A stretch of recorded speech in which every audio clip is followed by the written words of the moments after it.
तामिळनाडूच्या या शेतकऱ्याने कमाल केली आहे. गायींचं शेण गावात पडलेले दिसायचं आणि त्यापासून त्यानं ठरवलं की शेणापासून आपण बायोगॅस तयार करू शकतो.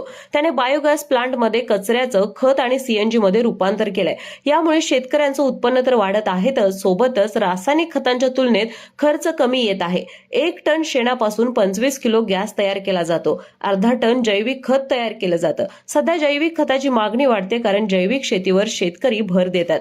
रासायनिक खतापेक्षा जैविक खत चांगलं, पीक सुद्धा चांगलं येतं आणि क्वालिटी प्रोडक्ट आपण तयार करू शकतो असं इथले शेतकरी म्हणतात. प्रभाकर असं या शेतकऱ्याचं नाव आहे. या शेतकऱ्याने 12 करोड मध्ये हा प्लांट घातलाय. शासनाकडून कर्जही घेतलंय आणि हे धाडस दाखवत त्याने यश संपादन केलंय. कॉम्प्रेस गॅसने अनेक वाहने सुद्धा चालतात, म्हणून प्रभाकर हे स्वतः अनेक कंपन्यांना हा गॅस सुद्धा प्रोव्हाइड करतात. प्रत्येक महिन्याला 6 ते 7 लाख रुपये इतकं आता त्यांचं उत्पन्न आहे. पण हा प्लांट चालवणं तितकं सोपं नाहीये असंही ते सांगतात. खूप कचरा गोळा करावा लागतो. रोज त्यांना 1500 गायींचं शेण आणावं लागतं.